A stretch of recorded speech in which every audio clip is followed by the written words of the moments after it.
बिस्मिल्लाहिर्रहमानिर्रहीम। 9th class. आज हम चैप्टर 6 वर्क एंड एनर्जी के कंप्रीहेंशन क्वेश्चन सॉल्व करेंगे। फर्स्ट क्वेश्चन है define work, drive its expression, also define it's units, discuss different cases of work. के work के बारे में बताना है वो क्या है, उसका एक्सप्रेशन यानी कि इक्वेशन ड्राइव करनी है और इसके साथ साथ जो वर्क का यूनिट है उसको डिफाइन करना है और इसके अलावा जो वर्क के डिफरेंट केसेस हैं उनको भी डिस्कस करना है।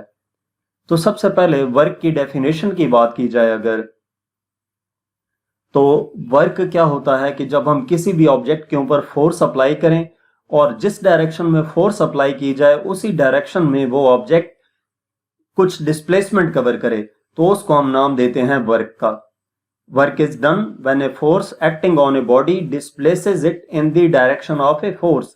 लाइक हमारे पास कोई लकड़ी का बॉक्स हो या कोई भी बॉक्स है और हम उसके ऊपर एक तरफ से फोर्स अप्लाई करें और उस फोर्स की वजह से वो बॉक्स कुछ डिस्प्लेसमेंट कवर करे तो हम ये कहेंगे कि वर्क हुआ है। अब यूनिट क्या है वर्क का? जो वर्क का यूनिट है वो जॉल होता है। जॉल की डेफिनेशन क्या है? Amount of work is 1 joule when a force of 1 Newton displaces a body through 1 meter in the direction of force।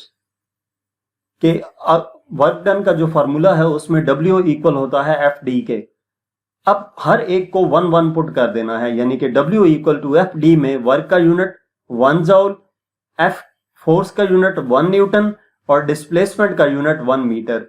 तो इसका मतलब ये हुआ कि amount of work is 1 joule when a force of 1 newton displaces a body through 1 metre in the direction of force.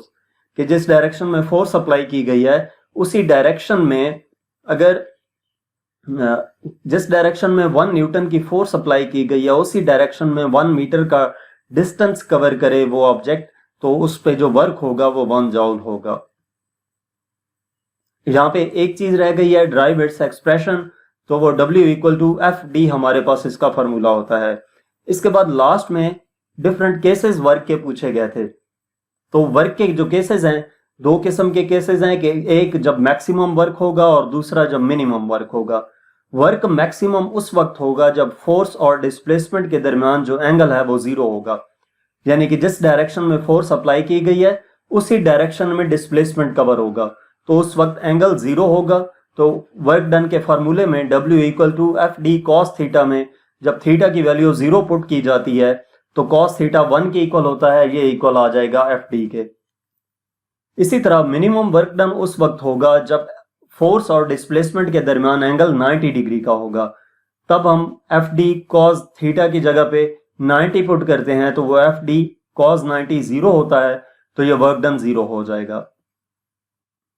इसके बाद हमारे पास क्वेश्चन नंबर 2 है what is mechanical energy, what are its different types. Mechanical energy क्या है और उसकी different types कौन सी होती हैं वो बतानी है। तो अगर मैकेनिकल एनर्जी की बात की जाए तो किसी भी ऑब्जेक्ट में मोशन या पोजीशन की वजह से जो एनर्जी होती है उसको हम मैकेनिकल एनर्जी का नाम देते हैं। Mechanical energy is the energy of either an object in motion और the energy that is stored in object by their position। कि किसी भी ऑब्जेक्ट की मोशन की वजह से या उसकी पोजीशन चेंज करने की वजह से जो एनर्जी मौजूद होगी उसको मैकेनिकल एनर्जी का नाम दिया जाएगा। मोशन की वजह से कैसे कि लाइक कार अगर मूव कर रही है तो उसमें जो एनर्जी होगी वो काइनेटिक एनर्जी होगी, या फिर एक अगर बॉल है और हम उस बॉल को किसी हाइट पे रख देते हैं तो उसकी हाइट की वजह से जो पोजीशन स्टोर उसकी हाइट की वजह से पोजीशन चेंज हो जाएगी, तो उस पोजीशन चेंज होने की वजह से हम उसको मैकेनिकल एनर्जी का नाम दे सकते हैं। What are its different types. Mechanical energy की 2 टाइप्स होती हैं, एक हमारे पास काइनेटिक एनर्जी है और दूसरी पोटेंशियल एनर्जी है। सबसे पहले हम काइनेटिक एनर्जी को अगर देखें तो किसी भी ऑब्जेक्ट में मोशन की वजह से जो एनर्जी स्टोर होगी उसको काइनेटिक एनर्जी का नाम दिया जाएगा और इसका फार्मूला है Ke इक्वल टू 1/2 mv²। इसी तरह किसी भी ऑब्जेक्ट में पोजीशन चेंज होने की वजह से जो एनर्जी स्टोर होगी उसको पोटेंशियल एनर्जी का नाम दिया जाएगा और पोटेंशियल एनर्जी का फार्मूला हमारे पास है Pe इक्वल टू mgh। इसके बाद नेक्स्ट क्वेश्चन नंबर 3 है, define kinetic energy of a body, drive its expression. Kinetic energy किसी भी बॉडी की क्या होती है और इसका एक्सप्रेशन क्या होगा वो भी ड्राइव करना है। यानी कि काइनेटिक एनर्जी को डिफाइन करना है और उसका जो फार्मूला है वो ड्राइव करना है। तो काइनेटिक एनर्जी की अगर हम बात करें तो ये ऑलरेडी आपको बताया जा चुका है कि किसी भी ऑब्जेक्ट में ड्यू टू मोशन जो एनर्जी होगी उसको काइनेटिक एनर्जी का नाम दिया जाएगा। अगर काइनेटिक एनर्जी की एग्जांपल की बात आप करें तो कार मूव करती है तो उसकी मोशन की वजह से जो उसमें एनर्जी स्टोर होगी उसको काइनेटिक एनर्जी का नाम दिया जा सकता है। फार्मूला डेरिवेशन, अब हम इसका फार्मूला ड्राइव करते हैं काइनेटिक एनर्जी के लिए। तो उसके लिए हम कंसिडर करते हैं कि एक मास m है जो v वेलोसिटी के साथ मूव कर रहा है और जो मास है वो स्टॉप कर जाता है कुछ टाइम के बाद, और उसमें जो डिस्टेंस कवर करता है वो डिस्टेंस s है। अब वो रुकेगा क्यों? क्योंकि उसके ऊपर कोई फोर्स ऑफ फ्रिक्शन अप्लाई हो रही थी। तो उस बॉडी में काइनेटिक एनर्जी मौजूद होगी जिसकी वजह से वो वर्क करने की सलाहियत रखती है। कौन सा वर्क? जो फोर्स ऑफ फ्रिक्शन के अगेंस्ट होगा उस वक्त तक जब तक कि काइनेटिक एनर्जी यूज हो रही है। जब काइनेटिक एनर्जी जीरो हो जाएगी, फोर्स ऑफ फ्रिक्शन उस पर हावी हो जाती है, तो उस वक्त ऑब्जेक्ट रुक जाता है। तो इस केस में अगर हम काइनेटिक एनर्जी, बॉडी की काइनेटिक एनर्जी की बात करें तो वो इक्वल होती है work done by it due to motion. यानी कि kinetic energy equal to work done के इक्वल है, तो वर्क डन इक्वल होता है एफ डी के या एफ एस के, एस फॉर डिस्प्लेसमेंट या डी फॉर डिस्प्लेसमेंट। तो इस केस में जो इनिशियल वेलोसिटी होगी वो v के इक्वल होगी और फ्रिक्शन की वजह से वो ऑब्जेक्ट स्टॉप कर गया था तो फाइनल वेलोसिटी उसकी जीरो होगी, और Newton second law of motion के मुताबिक f इक्वल होता है ma के। तो इस इक्वेशन से अगर हम एक्सेलरेशन लिखना चाहें तो ये a इक्वल होगा माइनस एफ ओवर एम के। वैसे तो a equal to f over m आएगा, माइनस साथ किस वजह से लगाया है कि मोशन जो है वो अपोज हो रही है, यानी कि डायरेक्शन ऑपोजिट है। जो फोर्स लगाई, जो काइनेटिक एनर्जी है वो फोर्स ऑफ फ्रिक्शन के ऑपोजिट डायरेक्शन में अप्लाई हो रही है, तो इस वजह से साथ नेगेटिव साइन आएगा। अब जो newton second law, third equation of motion है 2as equal to V F square minus V I square, इसमें ये तमाम वैल्यूज पुट कर देते हैं जो ऊपर हमने अभी लिखी हैं। यानी कि a की जगह पे माइनस एफ ओवर एम आ गया, s equal to V F zero थी, स्टॉप होने की वजह से फाइनल वेलोसिटी जीरो हो गई, और इनिशियल वेलोसिटी हमने v कंसिडर की थी। इसको सिंप्लीफाई करें तो ये minus two F S over M equal आ जाता है माइनस वी स्क्वायर के। ये टाइपिंग मिस्टेक है, यहाँ पे आपने माइनस लिखना है, तो माइनस माइनस से कैंसिल हो जाएगा और हमने क्या कैलकुलेट करना है, एफ एस, तो ये m इधर जाके मल्टीप्लाई होगा और 2 डिवाइड हो जाएगा, यानी कि एफ एस इक्वल हो जाएगा 1/2 mv स्क्वायर के। अब स्टार्टिंग में हमने ये देखा था कि एफ एस जो है वर्क डन वो किसके इक्वल है, काइनेटिक एनर्जी के, तो एफ एस की जगह पे हम के ई लिख देंगे, काइनेटिक एनर्जी इक्वल आ जाएगा 1/2 mv स्क्वायर के। तो ये काइनेटिक एनर्जी का फॉर्मूला ड्राइव हो गया। नेक्स्ट हमारे पास क्वेश्चन नंबर 4 है, define potential energy, what are its different types, define gravitational potential energy, derive its expression. क्या पोटेंशियल एनर्जी क्या है वो हमने डिफाइन करनी है, इसके साथ साथ इसकी डिफरेंट टाइप्स क्या हैं वो बतानी है, और ग्रेविटेशनल पोटेंशियल एनर्जी को डिफाइन करना है, और इसके साथ साथ जो इसका एक्सप्रेशन है वो भी ड्राइव करना है। तो सबसे पहले हम पोटेंशियल एनर्जी की बात करते हैं। तो पोटेंशियल एनर्जी क्या है, किसी भी बॉडी में उसकी पोजीशन चेंज होने की वजह से जो एनर्जी स्टोर होती है उसको हम पोटेंशियल एनर्जी का नाम देते हैं। फॉर एग्जांपल, पोटेंशियल एनर्जी जब वाटर किसी हाइट पे स्टोर किया जाता है तो उसमें जो एनर्जी होती है वो पोटेंशियल एनर्जी होती है। जैसे कि डैम में वाटर स्टोर किया जाता है तो उस वाटर में जो एनर्जी मौजूद होगी वो पोटेंशियल एनर्जी होगी। What are its different types, potential energy के जो डिफरेंट टाइप्स हैं उनमें ग्रेविटेशनल पोटेंशियल एनर्जी है। पहली, ग्रेविटेशनल पोटेंशियल एनर्जी क्या होगी, क्या energy present in a body due to its height is called gravitational potential energy, कि किसी भी बॉडी में हाइट की वजह से जो एनर्जी स्टोर होगी उसको ग्रेविटेशनल पोटेंशियल एनर्जी का नाम दिया जाएगा। और दूसरा क्या है, इलास्टिक पोटेंशियल एनर्जी, ये दूसरी टाइप है पोटेंशियल एनर्जी की। अब किसी भी बॉडी को जब हम स्ट्रेच करें तो उस वक्त जो उसमें एनर्जी स्टोर होगी उसको इलास्टिक पोटेंशियल एनर्जी का नाम देंगे। यानी कि वो ऑब्जेक्ट्स जिनमें इलास्टिसिटी मौजूद होती है, इलास्टिक ऑब्जेक्ट्स होते हैं, जैसा कि बो है, तीर कमान है, इलास्टिक होता है, स्प्रिंग है, इनके अंदर जो एनर्जी स्टोर होती है वो इलास्टिक पोटेंशियल एनर्जी होती है। नेक्स्ट हमें कहा गया था कि ड्राइव इट्स एक्सप्रेशन, यानी कि पोटेंशियल एनर्जी की जो इक्वेशन है वो ड्राइव करनी है। तो उसके लिए हम कंसिडर करते हैं कि एक बॉडी जिसका मास m है और उसको एक हाइट तक ले जाया जाता है, ग्राउंड से एक स्पेसिफिक हाइट h तक लेकर जाते हैं। उस हाइट की वजह से उस बॉडी में पोटेंशियल एनर्जी स्टोर हो जाएगी जो इक्वल होगी वर्क डन के, जितना वर्क डन उस ऑब्जेक्ट के ऊपर अप्लाई करेंगे ग्राउंड से उस हाइट तक ले जाने में। यानी कि पोटेंशियल एनर्जी इक्वल होगी एफ एच के, फोर्स इनटू डिस्प्लेसमेंट। तो पीई इक्वल आ जाएगा, फोर्स किसकी इक्वल होगी, उसके वेट की इक्वल, डब्ल्यू इंटू एच। अब वेट एम जी के इक्वल होता है तो पीई इक्वल आ जाएगा एम जी एच के। तो ये हमारे पास पोटेंशियल एनर्जी है उस मास के लिए जिसको ग्रेविटी के अगेंस्ट ग्राउंड से एक स्पेसिफिक हाइट एच तक ले जाया गया था। नेक्स्ट हमारे पास क्वेश्चन नंबर 5 है, define the terms input, output, efficiency. Discuss the meaning of efficiency of a machine in your own words. कि इनपुट की डेफिनेशन लिखनी है, आउटपुट की एफिशिएंसी की, और उसके बाद एफिशिएंसी होती क्या है इसको अपने वर्ड्स में बताना है। तो सबसे पहले हम इनपुट की बात करें तो कोई भी चीज जो सिस्टम को दी जाती है उसको इनपुट का नाम दिया जाता है। सिस्टम से मुराद मशीन हो सकती है। लाइक अगर हम मोटरसाइकिल की बात करें तो बाइक को हम क्या देते हैं, पेट्रोल देते हैं। पेट्रोल उसके लिए क्या है, इनपुट है। और आउटपुट क्या होती है, anything taken from the machine, उसको आउटपुट का नाम दिया जाता है, मशीन या सिस्टम। लाइक बाइक की मदद से अगर हमें उसकी हेडलाइट ऑन करें तो हमें लाइट मिलती है, तो वो लाइट क्या है, आउटपुट है। या बाइक अगर चल रहा है, मूव करता है, तो वो किस वजह से मूव कर रहा है कि जो पेट्रोल हमने प्रोवाइड किया था उसने उसको मैकेनिकल एनर्जी में कन्वर्ट किया है। उस मैकेनिकल एनर्जी की वजह से बाइक मोशन करता है। इसके बाद एफिशिएंसी कहा गया था। तो जो रेशो होती है आउटपुट और इनपुट के दरमियान, किसी भी सिस्टम की आउटपुट और इनपुट, उसकी जो रेशो है उसको एफिशिएंसी का नाम दिया जाता है। यानी कि हम उस मशीन को कितना फ्यूल दे रहे हैं और उसके मुकाबले में वो हमें आउटपुट कितनी दे रही है, हम उसको इनपुट कितनी प्रोवाइड कर रहे हैं और वो हमें आउटपुट कितनी प्रोवाइड कर रही है, इसको एफिशिएंसी का नाम दिया जाता है। तो एफिशिएंसी इक्वल होती है आउटपुट ओवर इनपुट के। अब एफिशिएंसी को अपनी वर्डिंग में बताना था, तो वर्डिंग एफिशिएंसी जरा देखते हैं हम क्या होती है। हम क्या करते हैं कि कुछ एनर्जी प्रोवाइड करते हैं मशीन को एज ए इनपुट, ताकि क्या किया जाए, उससे यूजफुल वर्क लिया जा सके। एग्जाम्पल के तौर पर एक इलेक्ट्रिक मोटर है, जैसे कि वाटर पंप में इस्तेमाल की जाती है।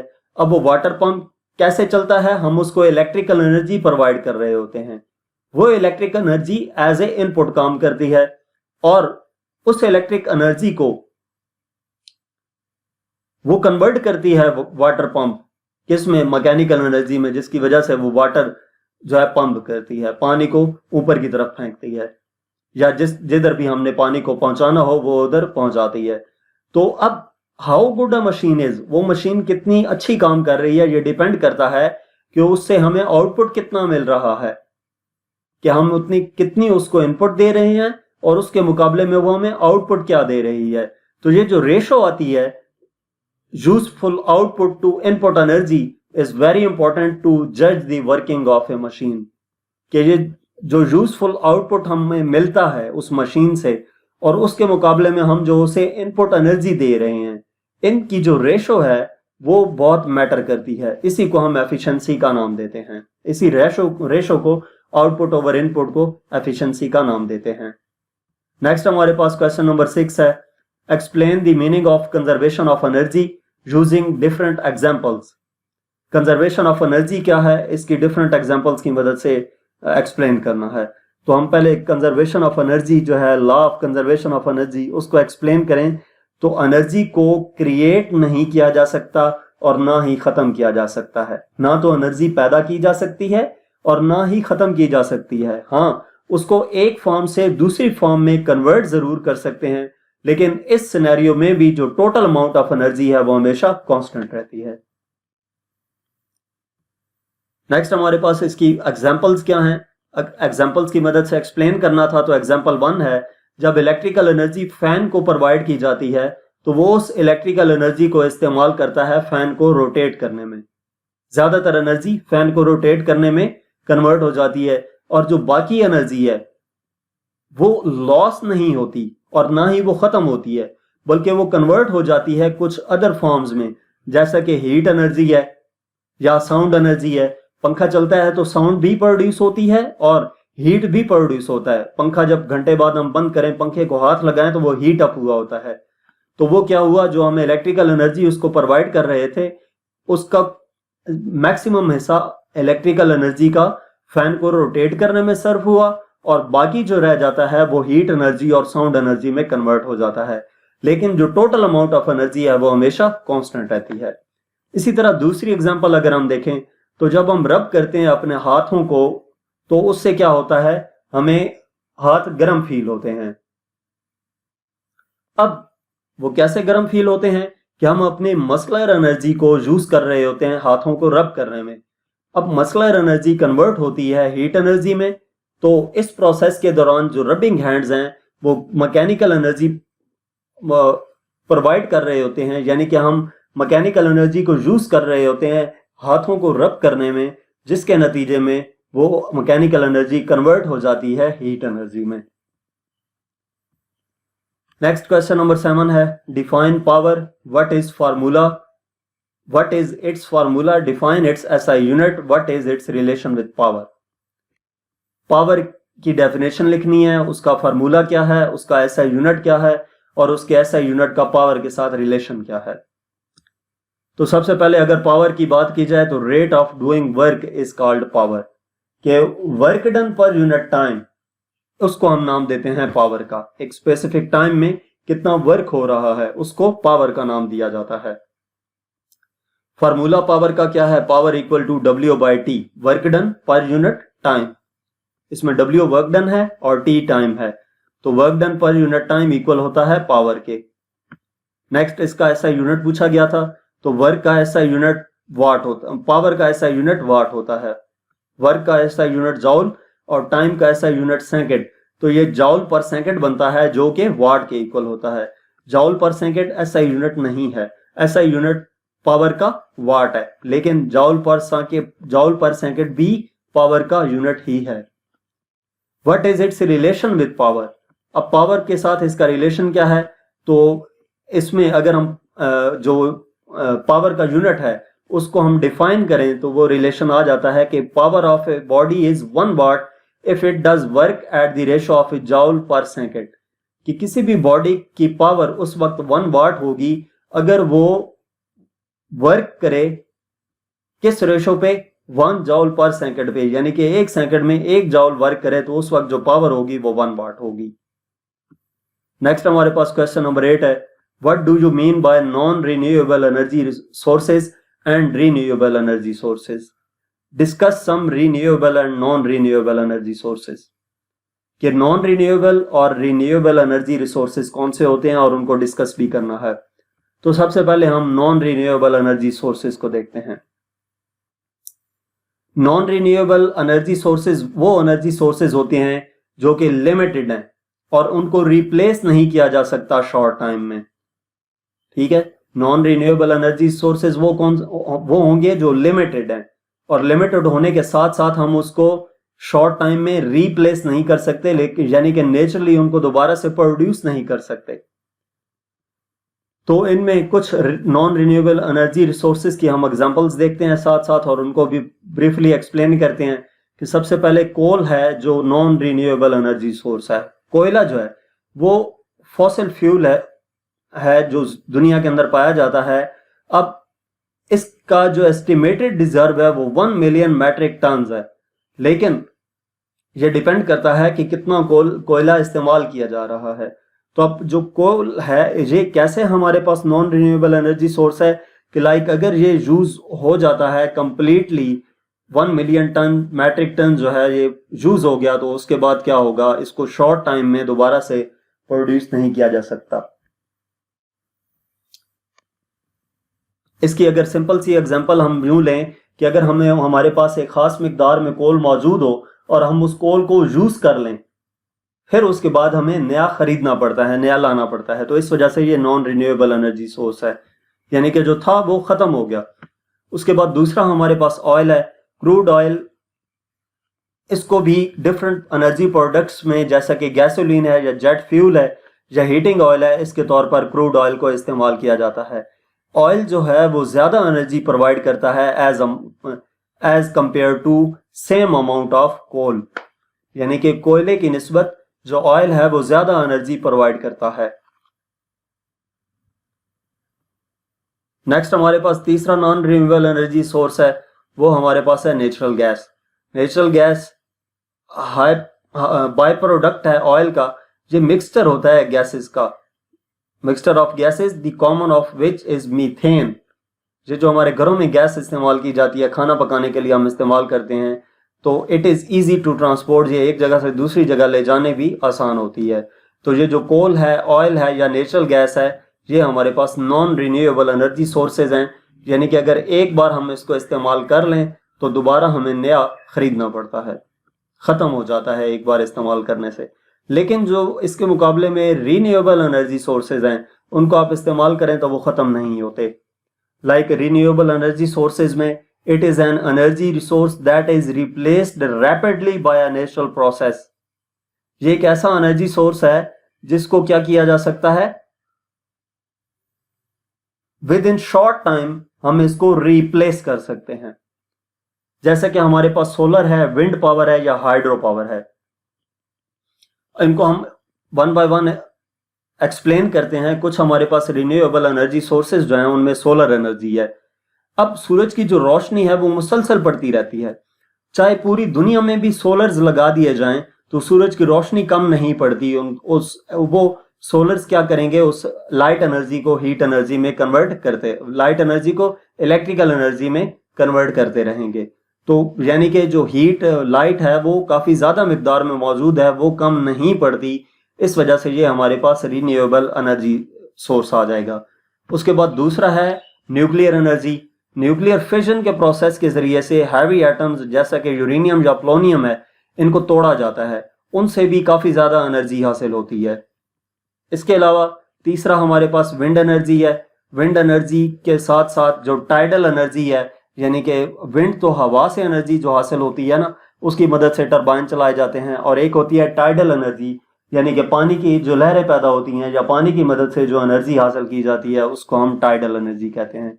तो ये सारी हमारे पास रिन्यूएबल एनर्जी सोर्सेज आते हैं। नेक्स्ट हमारे पास क्वेश्चन है, describe the process of electricity generation by drawing a block diagram of the process from fossil fuel input to electricity output. कि ब्लॉक डायग्राम बनानी है जिसमें हम फॉसिल फ्यूल को एज ए इनपुट लेंगे और उस इनपुट की मदद से इलेक्ट्रिसिटी जनरेट होगी। ये आपका क्वेश्चन एनबीएफ की बुक का है, एक्सरसाइज क्वेश्चन, लेकिन इसकी जो डायग्राम है वो आपको पंजाब टेक्स्ट बुक बोर्ड में मिल जाएगी, जिसमें फर्नेस में हम ऑयल, कोल या गैस यूज करते हैं और उसको हीट एनर्जी प्रोवाइड की जाती है। हीट एनर्जी प्रोवाइड होने से जो हीट मिलती है उसको यूज किया जाता है वाटर को बॉयल करने में। ठीक है, वाटर जब बॉयल होगा तो वो किस में कन्वर्ट हो जाएगा, स्टीम में। अब वो जो स्टीम है, कुछ तो वो पानी ठंडा हो जाएगा और कुछ शोर में कन्वर्ट हो जाएगा, लेकिन उस स्टीम को ज्यादा हिस्सा यूज किया जाएगा टरबाइन को चलाने में। उस टरबाइन के चलने से हमें काइनेटिक एनर्जी मिलेगी और उस काइनेटिक एनर्जी की मदद से हम जनरेटर चलाएंगे। जो जनरेटर चलेगा उसका कुछ हिस्सा शोर में कन्वर्ट हो जाता है, यानी कि वॉइस या नॉइस एनर्जी में कन्वर्ट हो जाता है, जब उसको साउंड एनर्जी कह सकते हैं, और ज्यादातर हिस्सा इलेक्ट्रिकल एनर्जी में कन्वर्ट हो जाता है। तो इस तरीके से फर्नेस यानी कि ऑयल, कोयल या गैस यूज करके उसको इलेक्ट्रिकल एनर्जी में कन्वर्ट किया जाता है।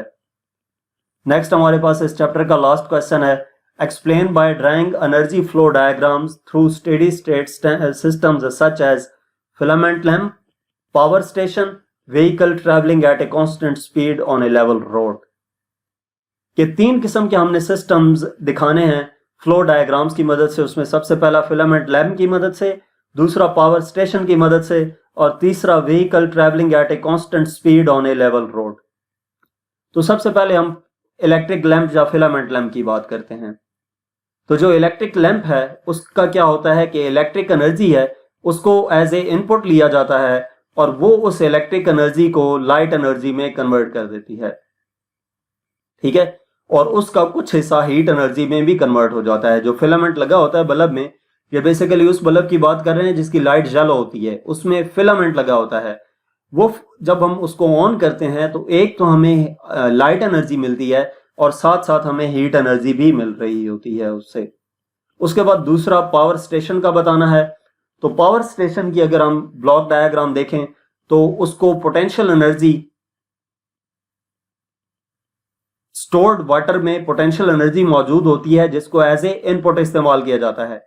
अब वो जो इनपुट है स्टोर्ड वाटर का, उसकी कुछ एनर्जी साउंड एनर्जी में कन्वर्ट हो जाती है यानी कि शोर की सूरत में, और कुछ एनर्जी हीट एनर्जी की सूरत में हो जाती है, लेकिन मैक्सिमम जो है वो काइनेटिक एनर्जी की फॉर्म में हो जाता है ऑफ फ्लोइंग वाटर, यानी कि वाटर फ्लो करता है। अब उस जब वाटर फ्लो करेगा उसका भी कुछ हिस्सा साउंड एनर्जी में कन्वर्ट होगा और कुछ हीट एनर्जी में, लेकिन मैक्सिमम उसका जो हिस्सा है वो वर्क डन की सूरत में आएगा जो कि टरबाइन को रन करने में मदद देगा। और जब टरबाइन रन करेंगे तो उसकी मदद से भी साउंड एनर्जी भी प्रोड्यूस होगी और हीट एनर्जी भी प्रोड्यूस होगी, लेकिन उसका ज्यादा से ज्यादा हिस्सा इलेक्ट्रिक एनर्जी को मुयस्सर आएगा, यानी कि वर्क डन कन्वर्ट हो जाएगा इलेक्ट्रिक एनर्जी की सूरत में, जिसकी मदद से इलेक्ट्रिक जनरेटर चलते हैं। तो स्टोर्ड वाटर जो था एज इनपुट और उसकी मदद से जो इलेक्ट्रिक जनरेटर है वो रन हुआ तो वो हमें आउटपुट मिली, इलेक्ट्रिकल एनर्जी मिली। नेक्स्ट हमारे पास व्हीकल के बारे में था जो लेवल रोड के ऊपर चल रही है। तो उसमें भी फ्यूल को हम एज ए केमिकल एनर्जी लेते हैं। फ्यूल जो केमिकल एनर्जी की सूरत में मौजूद है उसको एज ए इनपुट लेते हैं और वो इनपुट 3 हिस्सों में डिवाइड होती है, एक हीट एनर्जी की सूरत में और दूसरा साउंड एनर्जी की सूरत में, और तीसरा क्या होता है कि फ्यूल जो है वो काइनेटिक एनर्जी की सूरत में मिलता है, यानी कि काइनेटिक एनर्जी प्रोड्यूस करता है। वो जो केमिकल एनर्जी थी उस केमिकल एनर्जी ने काइनेटिक एनर्जी प्रोड्यूस की। अब वो काइनेटिक एनर्जी वर्क डन करती है मूविंग ऑब्जेक्ट्स पे, यानी कि वो इस काबिल होती है कि उस कार को चला सके। उस कार के जो मूविंग पार्ट्स हैं उनको जब वो एनर्जी मिलती है वर्क डन की सूरत में तो वो कार चलने लग जाती है। तो यहां तक हमारे पास इस चैप्टर के कॉम्प्रिहेंसिव क्वेश्चंस थे। मजीद आप हमारे यूट्यूब चैनल, इंस्टाग्राम और फेसबुक को फॉलो करें, और अगर आप हमसे किसी भी सब्जेक्ट की ऑनलाइन या होम ट्यूशन पढ़ना चाहते हैं तो व्हाट्सएप पे कांटेक्ट कर सकते हैं। Thank you.